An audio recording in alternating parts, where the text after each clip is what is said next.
Bismillahirrahmanirrahim. Assalamualaikum warahmatullahi wabarakatuh. Apa kabar anak-anak Alvin di hari ini? Alhamdulillah ya.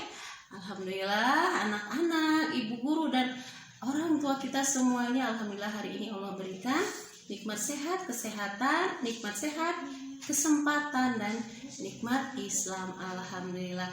Anak-anak, bertemu lagi kita hari ini di hari Rabu. Ya, kita bertemu dengan tema yang sama dengan hari kemarin ya. Kita masih membahas tentang tema Aku Hamba Allah dan subtema keluargaku. Dan hari ini kita akan membahas sub-sub tema siapa coba? Kalau kita kemarin membahas tentang ayah, maka hari ini kita akan membahas betul, temannya ayah adalah ibu. Yuk, sebelum kita lanjutkan pelajaran, mari kita berdoa dulu. Silahkan angkat tangannya. Kita mulai berdoa dengan tertib ya. Bismillahirrahmanirrahim. Rabbi zidni ilman warzuqni fahman. Ya Allah, berikanlah aku ilmu dan kefahaman. Amin ya Rabbal alamin. Semoga pertemuan kita hari ini mendapatkan rahmat, keberkahan, dan anak-anak tambah pinter ya. Amin. Anak-anak, seperti yang ibu katakan tadi, hari ini kita akan membahas tentang ibu. Ya, ibu sudah siapkan gambar apa ya? Siapa yang tahu? Ini ada siapa saja? Iya, betul. Ada ayah, ada ibu, ada kakak, dan ada adik. Atau ini diri kita sendiri, ini adik ya. Nah, di bawahnya ada gambar seorang perempuan yang berhati mulia. Siapa itu? Iya, ini adalah gambar ibu. Anak-anak tahu siapa itu ibu? Iya, betul. Nah, ibu, siapa itu ibu? Ibu tadi adalah orang yang melahirkan kita, mengandung kita, membesarkan kita, dan selalu menjaga serta menyayangi kita. Nah, karena itu kita harus selalu berbakti kepada ibu. Tapi bukan ibu saja, kepada ayah juga kita harus selalu berbakti dan berbuat baik. Kenapa? Karena anak yang berbakti kepada kedua orang tuanya berarti dia sudah bersyukur kepada Allah ya. Karena Allah yang telah memberikan orang tua kepada kita, atau Allah telah mengkaruniakan kita kehidupan melalui orang tua kita.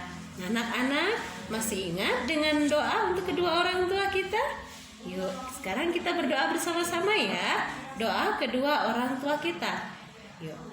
Bismillahirrahmanirrahim. Allahumma gfirli wali walidayya warhamhuma kama rabbayani shaghiran. Amin ya Rabbal alamin. Anak hebat, jangan lupa ya, setiap hari, bahkan setiap saat kalau bisa, kita harus selalu mendoakan kedua orang tua kita. Karena apa?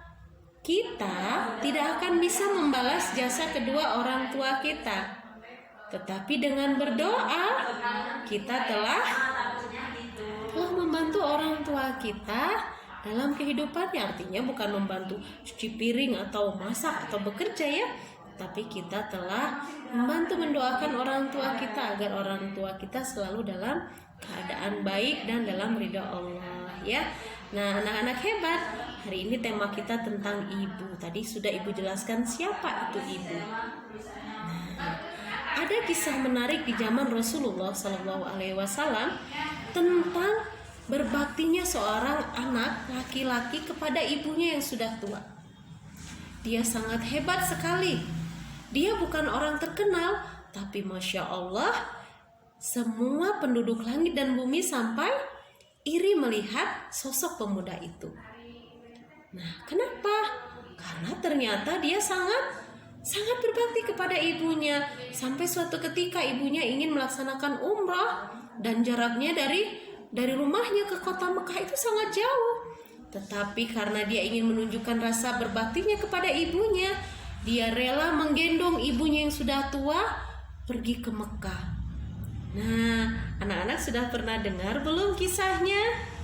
Siapa ya pemuda yang sangat viral ya pada waktu itu, pada masa Rasulullah?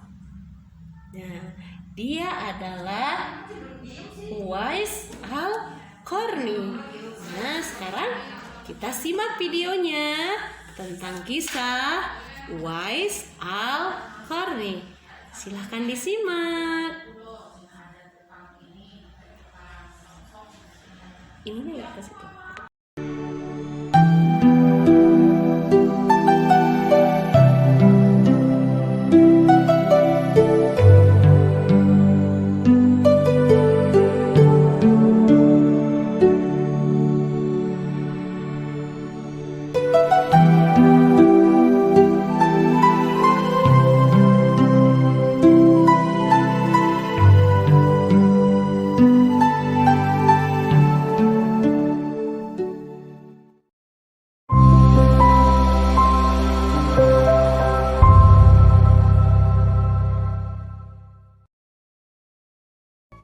Dikisahkan di daerah Yaman, seorang pemuda yang sangat miskin dan menderita penyakit sopak hingga kulitnya belang-belang.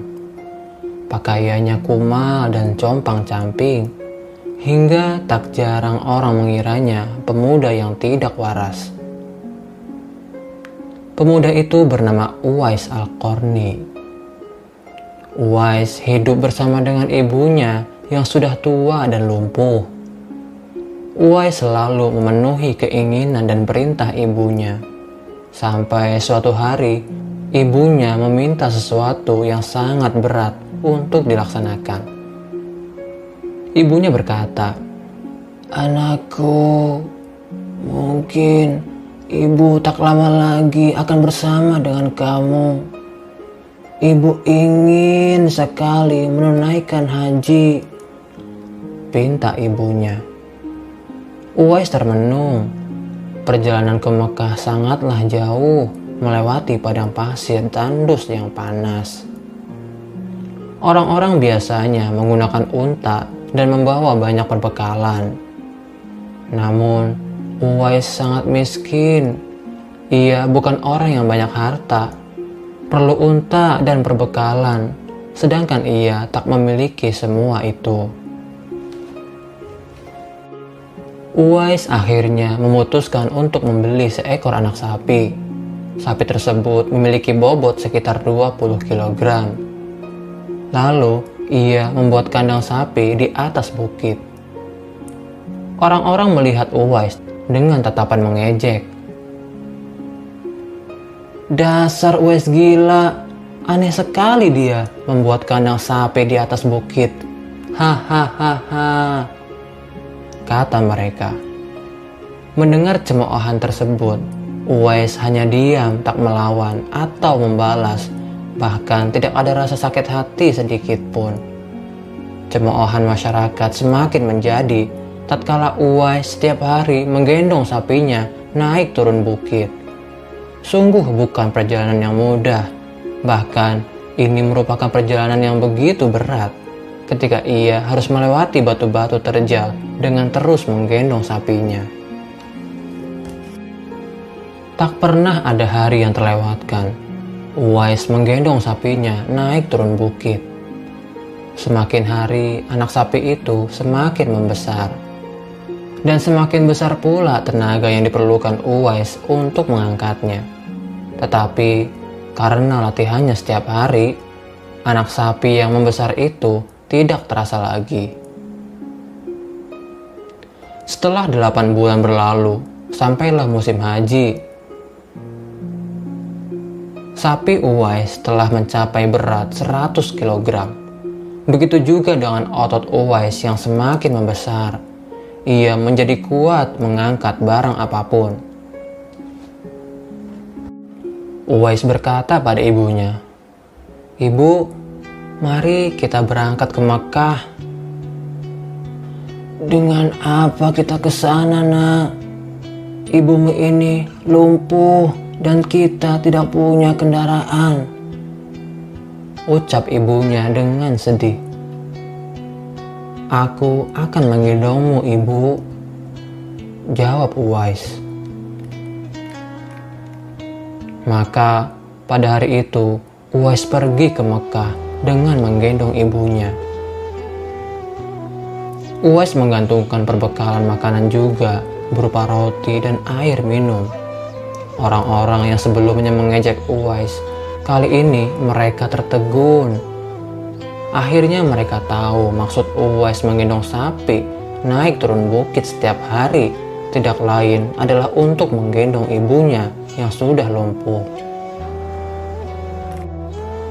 Uwais menggendong ibunya dari Yaman menuju ke Mekah yang jaraknya ratusan kilometer.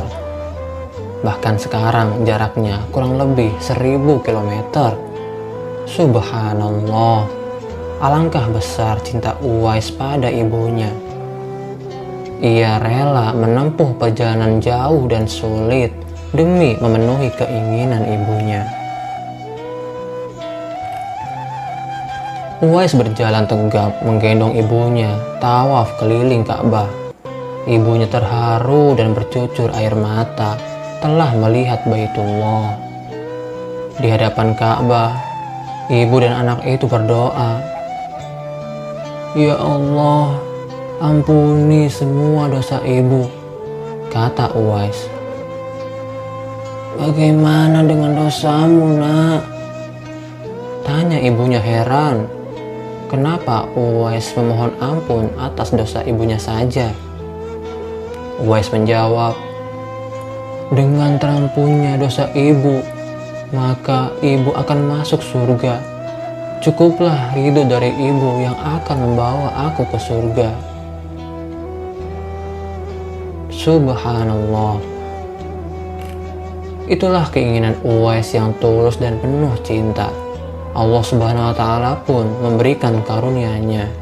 Uwais seketika itu juga disembuhkan dari penyakit sopaknya.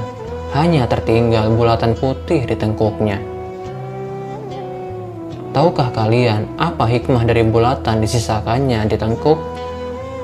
Itulah tanda untuk Sayyidina Umar bin Khattab dan Sayyidina Ali bin Abi Thalib, dua sahabat utama Rasulullah SAW, untuk mengenali Uwais. Beliau berdua sengaja mencari Uwais di Mekah karena Rasulullah SAW berpesan, "Di zaman kamu nanti akan lahir seorang manusia yang doanya sangat makbul. Kamu berdua pergilah cari dia. Dia akan datang dari arah Yaman. Dia dibesarkan di Yaman. Dia akan muncul di zaman kamu. Carilah dia. Kalau berjumpa dengan dia, mintalah tolong dia berdoa untuk kamu berdua."